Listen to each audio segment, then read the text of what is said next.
ତ ପିଲାମାନେ ଆଜି ଆମେ ପଢ଼ିବା ଷଷ୍ଠ ଶ୍ରେଣୀର ବିଜ୍ଞାନ ଦ୍ୱାଦଶ ଅଧ୍ୟାୟ ବିଦ୍ୟୁତ୍। ଆଶା କରୁଛି ପିଲାମାନେ ତମେ ଏହା ବିଷୟରେ ଆଗରୁ କିଛି ଧାରଣା ରଖିଥିବ। ଠିକ୍ ଅଛି, ଆରମ୍ଭ କରିବା। ବିଦ୍ୟୁତ୍ କ'ଣ ଦେଇଛି ଚାଲ ଦେଖିବା। ଦେଇଛି ଆମ ନୀତିଦିନିଆ ଜୀବନରେ ବିଦ୍ୟୁତ୍ର ଆବଶ୍ୟକତା କେତେ ତାହା ତୁମେ ଅନୁଭବ କରିଥିବ। ତମେ ଜାଣୁଥିବ ପିଲାମାନେ, ସକାଳୁ ଉଠିବା ଠାରୁ ଆରମ୍ଭ କରି ସନ୍ଧ୍ୟା ଶୋଇବା ପର୍ଯ୍ୟନ୍ତ ଆମର ଯେତେ ସବୁ କାର୍ଯ୍ୟ କରୁଛେ ସେଥିରେ ପାଖାପାଖି ସମସ୍ତ କାର୍ଯ୍ୟରେ ବିଦ୍ୟୁତ୍ର ଆମର ବ୍ୟବହାର ଆସୁଛି। ଦେଖ ଆଗରେ କ'ଣ ଦେଇଛି ଦେଖିବା। ରାତି ବେଲା ରାସ୍ତାଘାଟରେ ଆଲୋକ ପାଇବା ପାଇଁ ଏବଂ ଘରେ ବିଜୁଳି ବତୀ, ପଙ୍ଖା, ରେଡ଼ିଓ, ଟେଲିଭିଜନ, କମ୍ପ୍ୟୁଟର, ଇସ୍ତ୍ରୀ ପ୍ରଭୃତି ଉପକରଣ ଚଳାଇବା ପାଇଁ ବିଦ୍ୟୁତ୍ ଶକ୍ତି ଆବଶ୍ୟକ ହୁଏ। ଏହା ଆମେ ଭଲ ଭାବରେ ଜାଣିଛେ।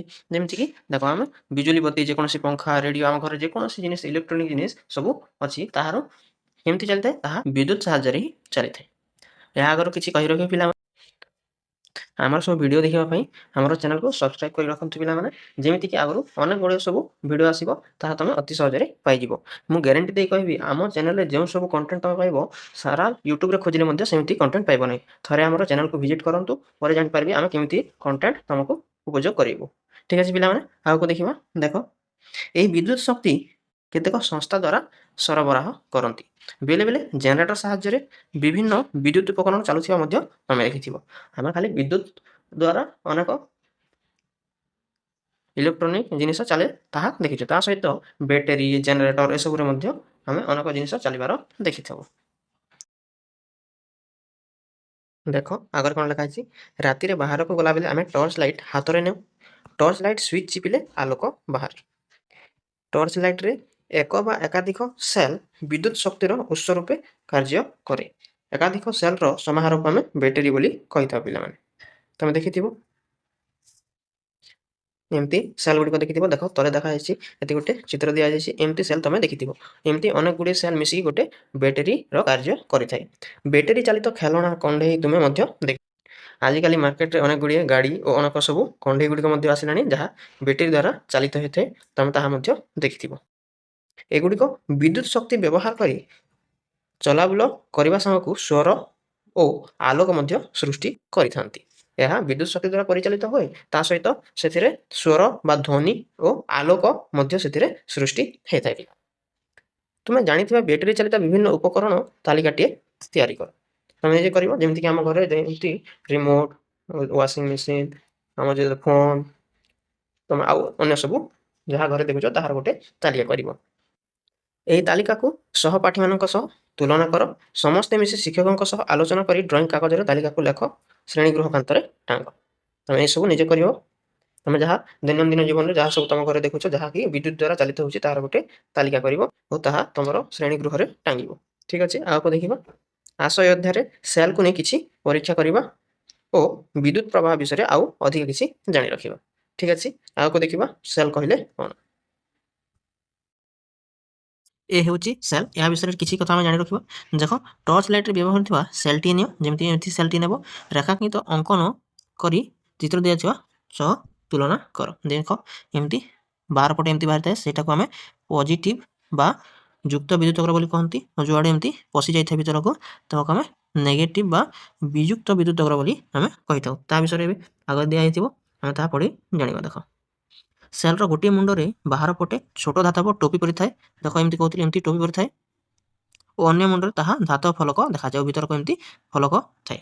ଏହି ଫଲକଟି ଧାତବର ପାତ୍ରର ନିମ୍ନାଂଶ, ସେଇଟା ଭିତର ଅଂଶ ବୋଲି କହୁଛି। ସେଲ୍ ଘୋଡ଼ାଣୀ ଦେହରେ ଟୋପି ଯୁକ୍ତ ଯେଉଁଟା ଥାଏ, ଏମିତି ଯେଉଁଠି ବାହାର ଥାଏ, ତାହାକୁ ଆମେ ପଜିଟିଭ୍ ଓ ଅନ୍ୟ ପଟକୁ ଆମେ ବିଯୁକ୍ତ ବା ନେଗେଟିଭ୍ ଟର୍ମିନାଲ ବୋଲି କହିଥାଉ ପିଲାମାନେ।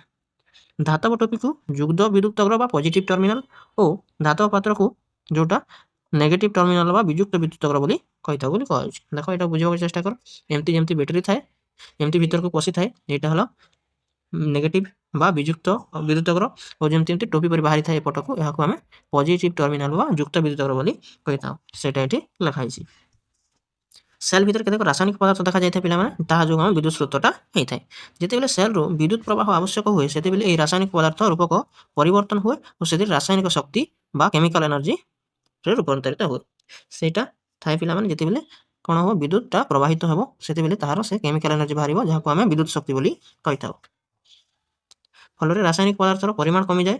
ଦେଖ ଆମେ ଯେତେବେଳେ ବ୍ୟବହାର କରିଥାଉ କିଛି ସମୟ ପରେ ଧୀରେ ଧୀରେ ସେ ରାସାୟନିକ ଶକ୍ତିର କମିଯାଏ, ପରିମାଣ କମିଯାଇଥାଏ। ତାହାକୁ ଆମେ ଚାର୍ଜ ସରିଗଲା ବୋଲି କହିଥାଉ। ଯେକୌଣସି ବ୍ୟାଟେରୀରେ କିଛି ସମୟ ବ୍ୟବହାର କରିସାରିଲା ପରେ କ'ଣ ହେବ, ତାହା ଆଉ କାମ ଦେବନି। ତାକୁ ଆମେ ଚାର୍ଜ ସରିଗଲା ବା ଏଥିରେ ସେ କେମିକାଲ ସରିଗଲା ବୋଲି ଆମେ କହିଥାଉ।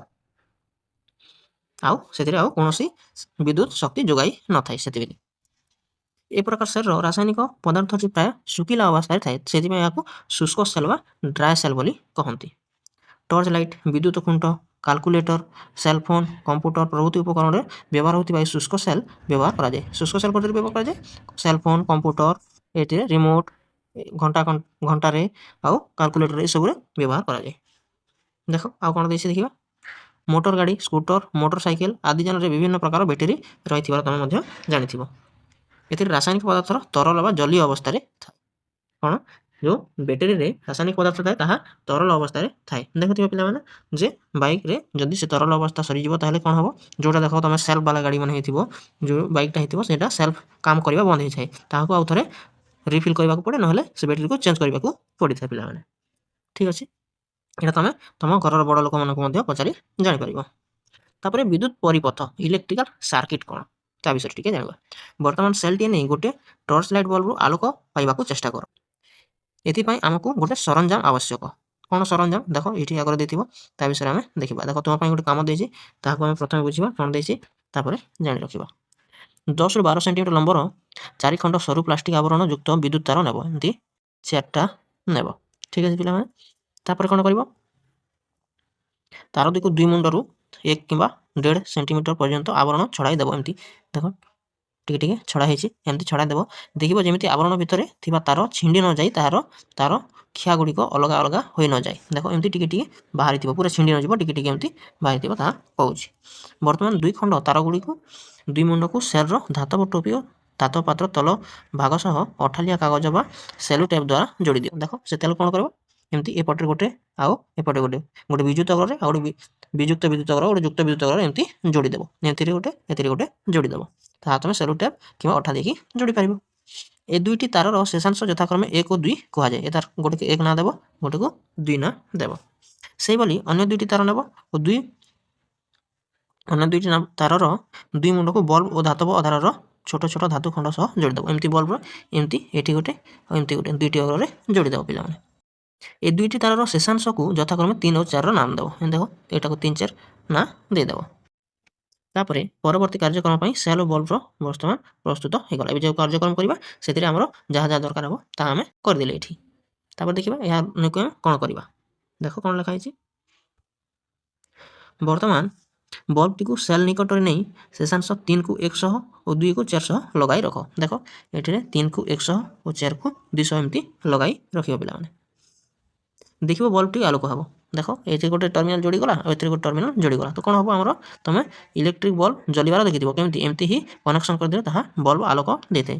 ଯାହା ତାହାକୁ ମିଳିଗଲା, ତାପରେ କ'ଣ କରିବ? ଏ ଆଲୋକିତ କରିବ ପିଲାମାନେ। ତାହାକୁ ଆଲୋକ ସେଥିରେ ଏବେ ଆଲୋକ ହୋଇଯିବ, ଆମର ବଲ୍ବଟି ଜଳିବାକୁ ଲାଗିବ।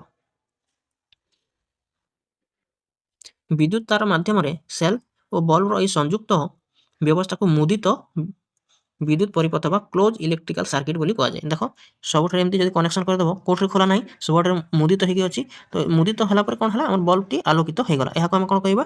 କ୍ଲୋଜ୍ ଇଲେକ୍ଟ୍ରିକାଲ ସାର୍କିଟ୍ ବା ମୁଦିତ ବିଦ୍ୟୁତ ପରିପଥ ବୋଲି ଏହାକୁ ଆମେ କହିବା। ବୁଝିପାରିଲ କ'ଣ?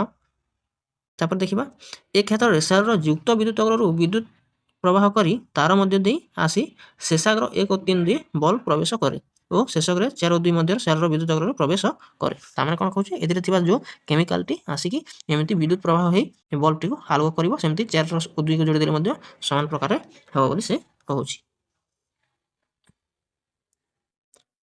ଠିକ୍ ଅଛି ପିଲାମାନେ, ଏସବୁ ଜାଣିଗଲେ। ଏବେ ଆଗରେ ଆଉ କ'ଣ ଦେଇଛି ଦେଖିବ। ଯଦି ଆମକୁ ଏଇଟା କ'ଣ କରିବା? ଏହା ଖୋଲା କରିଦେବା, ତାହେଲେ ଏହାର ଓପନ୍ ହେଇଯିବ ବା ଖୋଲା ବିଦ୍ୟୁତ ଅଗ୍ର ହେଇଯିବ। ଏ ତିନିଟା ଦେଖୁଥିଲେ ଆମେ କ'ଣ? ମୁଦିତ ବିଦ୍ୟୁତ ପରିପଥ। ଏମିତି ଏଥିରେ ମୁକ୍ତ ବିଦ୍ୟୁତ ପଥ ହୋଇଗଲେ ଏହା ତାହାର କନେକ୍ସନ୍ ଭାଙ୍ଗିଯିବ ଓ ବଲ୍ବ ଯେଉଁ ଆଲୋକ କରୁଥିଲା ତାହା ଆଉ ଆଲୋକ ଦେବ ନାହିଁ, ସେ ଲିଭିଯିବ। ଏଇଟା ଆମେ ସୁଇଚ୍ ଅନ୍ ଓ ଅଫ୍ କଲା ବେଳେ ଭଲ ଭାବରେ ଜାଣିପାରିବା ଯେ ଅଫ୍ କଲେ କ'ଣ ହୋଇଥାଏ? ତାହା ଖୋଲା ହୋଇଯାଇଥାଏ, ସେଥିପାଇଁ ବଲ୍ବର ଆଲୋକ କମିଯାଇଥାଏ ଓ ଯେତେବେଳେ ଅନ୍ କଲାବେଳେ ସେଇଟା ମୁଦିତ ହୋଇଥାଏ, ସେଥିପାଇଁ ଆମର ବଲ୍ବଟି ଆଲୋକିତ ହୋଇଥାଏ ପିଲାମାନେ। ଠିକ୍ ଅଛି, ଆଗରୁ କ'ଣ ଅଛି ଦେଖିବା। ଦେଖ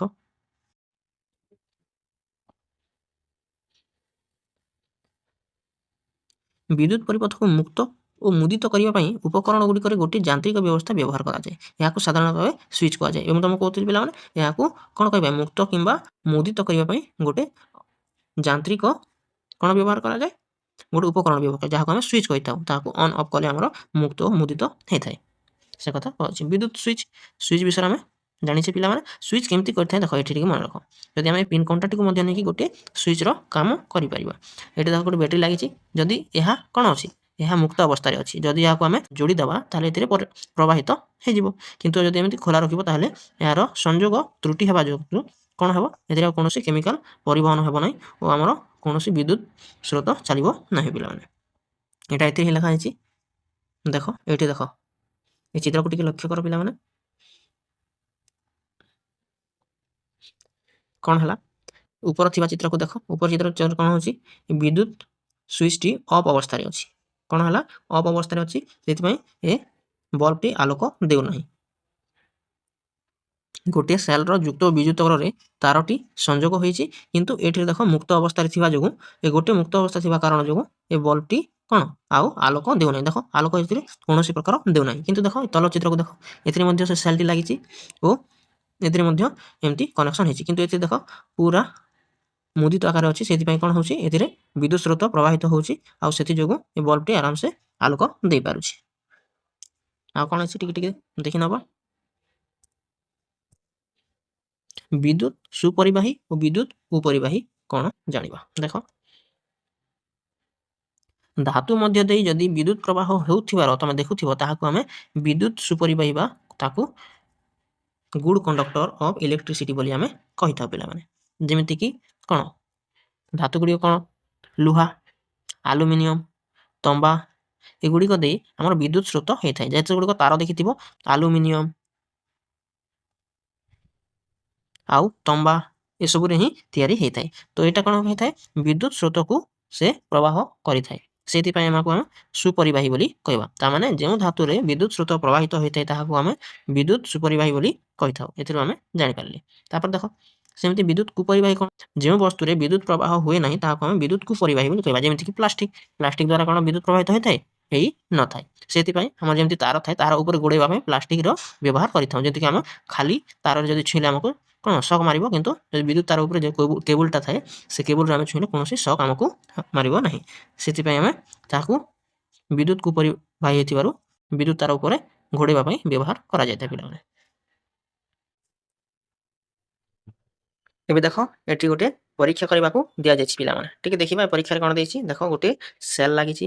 ସେଲ୍ରେ ଦୁଇଟି ତାର ସଂଯୋଗ କରାଯାଇଛି। ଦେଖ ଏଠିରେ ଗୋଟେ କାଗଜକୁ ନିଆଯାଇଛି। ଯଦି କାଗଜଟି ନେବା ତାହେଲେ କ'ଣ ଏଥିରେ ବିଦ୍ୟୁତ ସ୍ରୋତ ପ୍ରବାହିତ ହେବ ନାହିଁ ପିଲାମାନେ। କାହିଁକି ନା କାଗଜ ଗୋଟେ ବିଦ୍ୟୁତ କୁପରିବାହୀ ବସ୍ତୁ ଅଟେ। ତ ଏମିତି ଆମେ ଅନେକ ଗୁଡ଼ିଏ ପଦାର୍ଥକୁ ନେଇ ଦେଖିପାରିବା ବା ପରୀକ୍ଷା କରିପାରିବା ଏ କାଗଜ ଜାଗାରେ। ଯଦି ଯେଉଁ ବସ୍ତୁକୁ ନେଇ ବା ପଦାର୍ଥକୁ ନେଇ ଏଥିରେ ରଖିବା ଯଦି ସେ ବଲ୍ବଟି ଜଳି ଉଠିବ ତାହେଲେ ତାହାକୁ ଆମେ ବିଦ୍ୟୁତ ସୁପରିବାହୀ ବୋଲି କହିପାରିବା ପିଲାମାନେ। ଆଉ ଯଦି ଏ କାଗଜ ଜାଗାରେ ଯେଉଁ ବସ୍ତୁକୁ ନେଲା ପରେ ବିଦ୍ୟୁତ ବଲ୍ବଟି ଜଳୁନାହିଁ ତାହେଲେ ଆମେ ତାହାକୁ ବିଦ୍ୟୁତ କୁପରିବାହୀ ବୋଲି କହିପାରିବା। ଠିକ୍ ଅଛି ପିଲାମାନେ, ଜାଣିପାରିଲେ ଯେ କ'ଣ ଆମେ ବିଦ୍ୟୁତ ସୁପରିବାହୀ କୁପରିବାହୀ। ତା ଅନୁସାରେ ଦେଖ ଆମେ ଏ ବକ୍ସଟିକୁ ଫିଲ୍ କରିବା। ଦେଖ କ'ଣ ଲେଖା ହେଇଛି। ଦେଖ ଯେମିତି ପଦାର୍ଥ ଅଛି ଲୁହା କଣ୍ଟା। ଲୁହା କଣ୍ଟା କେଉଁଥିରେ ତିଆରି? ଲୁହାରେ ତିଆରି। ସେଥିପାଇଁ ସେ କ'ଣ କରିବ? ଏଥିରେ ଯଦି ଆମେ ଲୁହା କଣ୍ଟା ରଖିଦେବା ଏମିତି ତାହେଲେ କ'ଣ ହେବ? ବିଦ୍ୟୁତ ପ୍ରବାହିତ ହେବ। ତ ବିଦ୍ୟୁତ ପ୍ରବାହିତ ହେଲେ କ'ଣ ହେବ? ସେ ବଲ୍ବଟି ଜଳି ଉଠିବ। ଜଳି ଉଠିଲେ ଆମେ କ'ଣ କହିବାର? ତାହାକୁ ଆମେ ବିଦ୍ୟୁତ ସୁପରିବାହୀ ବୋଲି କହିପାରିବା ପିଲାମାନେ। ସେମିତି କାଚ ଶିଶି କେଉଁଥିରେ ତିଆରି ପିଲାମାନେ? କାଚରେ ତିଆରି। ତ କାଚ ଶିଶିକୁ ନେଇକି ଯଦି ଆମେ ପରୀକ୍ଷା କରିବା ତାହେଲେ ତମେ ନିଜେ ମଧ୍ୟ କରିପାରିବ ପିଲାମାନେ। ବଲ୍ବଟି ଜଳିବ ନାହିଁ। ତ ଆମେ ଏଠି ନାହିଁ ଲେଖିବା। ଜଳିବ ନାହିଁ। ଯଦି ଜଳିବ ନାହିଁ ତାହାକୁ ଆମେ କ'ଣ କହିପାରିବା? ତାହାକୁ ଆମେ ବିଦ୍ୟୁତ କୁପରିବାହୀ ବୋଲି କହିବା ପିଲାମାନେ। ସ୍କେଲ୍ ମଧ୍ୟ କେଉଁଥିରେ ତିଆରି? ସ୍କେଲ୍ ମଧ୍ୟ କାଚରେ ତିଆରି ହେଇଥାଏ। ତ ଏଇଟା ବି ସେମିତି ହେବ। ଏଇଟା ମଧ୍ୟ ଜଳିବ ନାହିଁ। ଯଦି ଜଳିବ ନାହିଁ ତାହାକୁ ମଧ୍ୟ ଆମେ ବିଦ୍ୟୁତ କୁପରିବାହୀ ବୋଲି କହିବା ପିଲାମାନେ। ଠିକ୍ ଅଛି। ଏବେ ଆଉ କ'ଣ ଦେଇଛି ଦେଖିବା। ଡିଭାଇଡର ଆମେ ଜାଣିଛେ ପିଲାମାନେ ଷ୍ଟିଲ୍ କିମ୍ବା ଆମର ଲୁହାରେ ତିଆରି ହେଇଥାଏ। ତ ମୁଁ ଏମିତି ଲୁହା ଲେଖିଦେବି। ଏବେ ଆମେ ଆଗରୁ ଜାଣିଛେ ଯେ ଲୁହା ଯେଉଁ ଧାତୁରେ ତିଆରି ବା ଲୁହା ଧାତୁରେ ଯାହା ତିଆରି ହେଇଥାଏ ତାହା କ'ଣ ହେଇଥାଏ? ତାହା ବିଦ୍ୟୁତ ସୁପରିବାହୀ ଥାଏ। ତ ସେଥିପାଇଁ ଯଦି ଏଠି ଆମେ କ'ଣ କରିବା? ଗୋଟେ ଡିଭାଇଡରକୁ ରଖିଦେବା ତାହେଲେ ସେ କ'ଣ କରିବ? ଏ ବିଦ୍ୟୁତଟି ଏଥିରେ ପ୍ରବାହିତ ହେବ। ବିଦ୍ୟୁତଟି ପ୍ରବାହିତ ହେଲେ କ'ଣ ହେବ? ଏ ଆମର ବଲ ଆଲୋକରେ ଜଳି ଉଠିବ। ଯଦି ଜଳି ଉଠିବ ତାହେଲେ ଆମେ ଏଠି ହଁ ଲେଖିବା। ତ ଜଳି ଉଠିବା ପାଇଁ ତାହାକୁ ଆମେ କ'ଣ କରିବା? ସେ ଡିଭାଇଡରକୁ ଆମେ ସୁପରିବାହୀ ବୋଲି କହିବା ପିଲାମାନେ। ବୁଝିପାରୁଛ ତ ପିଲାମାନେ କ'ଣ କହୁଛି? ଭିଡ଼ିଓ ତିଆରି କରିବା ପାଇଁ ବହୁତ ପରିଶ୍ରମ ଲାଗୁଛି ପିଲାମାନେ। ସେଥିପାଇଁ ଆମକୁ ମୋଟିଭେସନ୍ ଦେବା ପାଇଁ ତୁମେ ଲାଇକ୍, ସେୟାର ଆଉ ଆମର ଚ୍ୟାନେଲକୁ ମଧ୍ୟ ସବସ୍କ୍ରାଇବ୍ କରିକି ରଖିବ ପିଲାମାନେ। ଠିକ୍ ଅଛି, ଆଗକୁ ବଢ଼ିବା। ଆଉ କ'ଣ ଦେଇଛି ଦେଖ। ବିଦ୍ୟୁତ ସୁପରିବାହୀ ପଦାର୍ଥର ତୁମେ ଏବେ ଜାଣିଗଲ, କିନ୍ତୁ କୁପରିବାହୀ ପଦାର୍ଥର ଆବଶ୍ୟକତା କ'ଣ ରହିଛି ତାହା ମଧ୍ୟ ଏବେ ଟିକେ ଜାଣି ରଖିବା। ବିଦ୍ୟୁତ ତାର ପ୍ଲାଷ୍ଟିକ ଭଳି କୁପରିବାହୀ ଦ୍ୱାରା ଆଚ୍ଛାଦିତ ହୋଇଥାଏ। ବିଦ୍ୟୁତ ତାର ମାନେ ଦେଖିଥିବ, ତା ଉପରେ ଏମିତି ପ୍ଲାଷ୍ଟିକର କୋଟିଂ ଦିଆହେଇଥାଏ। ସେଥିପାଇଁ ଆମକୁ ସେଇଟା ଛୁଇଁଲେ ସକ୍ ମାରେ ନାହିଁ ପିଲାମାନେ। ଯଦି ଏମିତି ଖୋଲା ଥିବ ତାହେଲେ ତାହାକୁ ଆମେ ଯଦି ଛୁଇଁଦେବା ତାହେଲେ ଆମକୁ ସେ ସକ୍ ମାରିବ ପିଲାମାନେ। ସେଥିରେ ତାର ବ୍ୟବହାର ଅଛି ବୋଲି ସେ ଏଠି ଲେଖା ହେଇଛି। ଦେଖ ତ ମୁଁ ପଢ଼ୁଛି, ଯାହାଫଳରେ ତାର ଅନ୍ୟ କୌଣସି ସୁପରିବାହୀ ସଂସ୍ପର୍ଶରେ ଆସିଲେ ମଧ୍ୟ ଅସୁବିଧା ହୁଏ ନାହିଁ ବା ଆମକୁ ସକ୍ ମାରେ ନାହିଁ। କିଛି ବିଦ୍ୟୁତିକ ଉପକରଣକୁ ଆମେ ହାତରେ ଧରି ଛୁଇଁ ବ୍ୟବହାର କରୁ। ଦେଖ କେତେକ ବିଦ୍ୟୁତ ଉପକରଣ ଆମେ ଡାଇରେକ୍ଟ ଛୁଇଁକି ମଧ୍ୟ ବ୍ୟବହାର କରିଥାଉ। ସେଥିରେ ଆମକୁ ଏଇଟା ସୁବିଧା ହେଇଥାଏ ପିଲାମାନେ। ଯେମିତିକି ସୁଇଚ୍, ଡାଇରେକ୍ଟ ଆମେ ସୁଇଚ୍ ଦେଇଥାଉ, ସେଇଟା ପ୍ଲାଷ୍ଟିକ ହେଇଥାଏ। ସେଥିପାଇଁ ଆମକୁ କୌଣସି ସକ୍ ମାରେ ନାହିଁ ପିଲାମାନେ। ସେଥିରେ ଯଦି ତମ୍ବା କିମ୍ବା ଲୁହାରେ ତିଆରି ହେଇଥିବ ସୁଇଚ୍ଟା, ତାହେଲେ ଆମକୁ ସେ ସକ୍ ମାରିବ ପିଲାମାନେ। ପ୍ଲଗ୍, ଇସ୍ତ୍ରୀ, ଏହାକୁ ଆମେ କ'ଣ ସିଧା ଆମେ ହାତ ଧରିକି ବ୍ୟବହାର କରିଥାଉ ପିଲାମାନେ। ସେଥିପାଇଁ ଏ ଯାହା ବିଦ୍ୟୁତର କୁପରିବାହୀ ହେଇଥାଏ ସେଥିପାଇଁ ଆମର ଏଇଟା ଏଠି ବ୍ୟବହାର ହୁଏ ପିଲାମାନେ। ତା ହ୍ୟାଣ୍ଡେଲରେ ଦେଖିଥିବ, ସୁଇଚ୍ର ପ୍ଲଗ୍ରେ ଦେଖିଥିବ, ଏହାର ଅଂଶ ଆମର ବିଦ୍ୟୁତ କୁପରିବାହୀ ହେଇଥାଏ ପିଲାମାନେ। ପିଲାମାନେ ଆମର ଯଦି ଭିଡ଼ିଓ ଭଲ ଲାଗୁଥିବ, ଭଲରେ ବୁଝିପାରୁଥିବ, ତାହେଲେ ଆମ ସହିତ ଯଦି ଯୋଡ଼ି ରହିବାକୁ ଚାହୁଁଛ, ତାହେଲେ କ'ଣ କରିବ, ଆମର ୟୁଟ୍ୟୁବ୍ ଚ୍ୟାନେଲ୍ ଇଜି ଲର୍ଣ୍ଣିଂ ଓଡ଼ିଆକୁ ସବସ୍କ୍ରାଇବ୍ କରିକି ରଖିବ। ଆମର ଭିଡ଼ିଓ ଭଲ ଲାଗୁଥିଲେ ଆମ ଭିଡ଼ିଓରେ ଗୋଟେ ଲାଇକ୍ କରିବ, ସାଙ୍ଗମାନଙ୍କ ସହିତ ସେୟାର କରିବ। ଠିକ୍ ଅଛି ପିଲାମାନେ, ଦେଖା ହେବା ପରବର୍ତ୍ତୀ ଭିଡ଼ିଓରେ।